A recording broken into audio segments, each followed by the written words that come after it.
Science with Shields. I am meteorologist Christy Shields, and today we are going to be like Queen Elsa, and we are going to make some frost. So what do we need to make frost? We need a tin can, which I just emptied out one of my tin cans, cleaned it out, and here we go. Just took the label off of it because you're going to want to see the tin to be able to see this reaction. You're also going to need some ice and some salt. And that's what's going to be making this reaction. Now, it's better if you have crushed ice, which I actually took one of those mallets you use to pound chicken if you're making food, and crushed some ice because I don't have an ice crusher. Some people have it on their refrigerator, so that's fantastic if you have that. So what we're going to do is we're going to stick the ice, preferably the crushed ice, into our tin can about a quarter of the way up. And I'm going to take out some of these bigger ice chunks here. And we're going to stick that crushed ice, ooh, clearly this is messy, get ready, into the can. Again, crushed is better. All right, so we've got our crushed ice in, and we have a whole bunch of ice out, so I'm going to stick it back in the bag. Or we're going to have a lot of water everywhere. Next, you want to add a little bit of water, which I do have a little bit of water here in this other tin can. So I'm going to just add a tiny, tiny bit of water. And I'm now going to put the ones that I didn't crush into this next one because I think we'll be able to get two reactions. We may only get one. But in this other tin can, I'm going to add other water. Now, in this can, I'm going to add a whole bunch of salt. Table salt will work.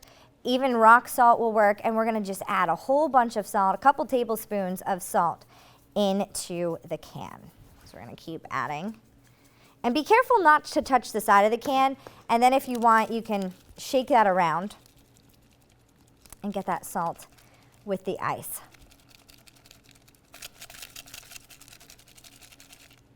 And I may add a little bit more.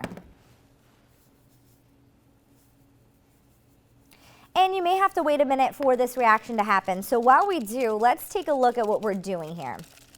So this is a chemical reaction that is happening. If we take a look, frost is a formation of ice crystals on a surface below 32 degrees. So what's happening? The salt is going to melt the ice.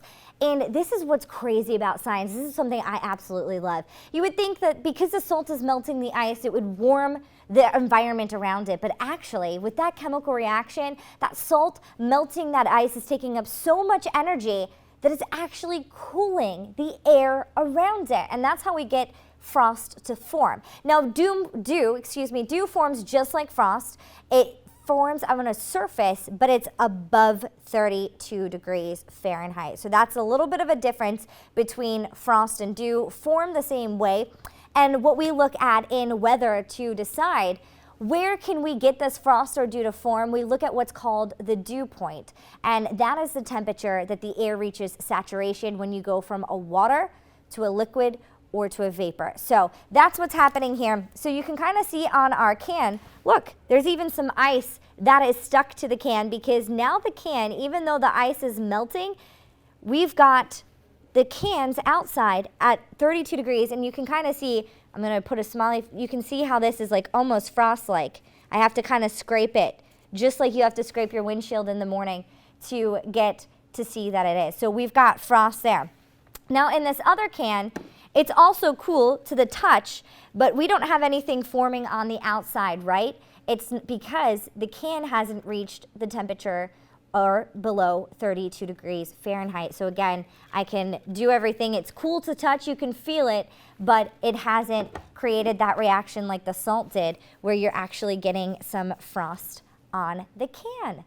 So really easy, quick science experiment, and you can kind of see inside how the salt is kind of forming to that ice and melting it together. Remember when I stuck it in, it was actually all different pieces of ice, but now I bet if I tried to dump it out, it comes almost as like a chunk of ice, or it won't come out of the can at all because it is stuck in there because the ice is melting together from the salt and we've got a frosty can. So a little bit of the science behind how frost and dew forms. Again, if we take a look at that graphic really quickly here, we can kind of explain it one more time. Again, frost, it's the formation of ice crystals on a surface below 32 degrees.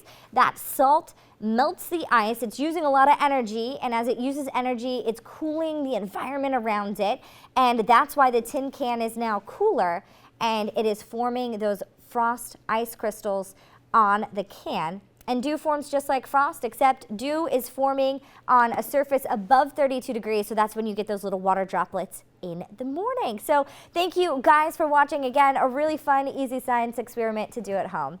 Check out these episodes of Science with Shields every Tuesday on WTAJ+.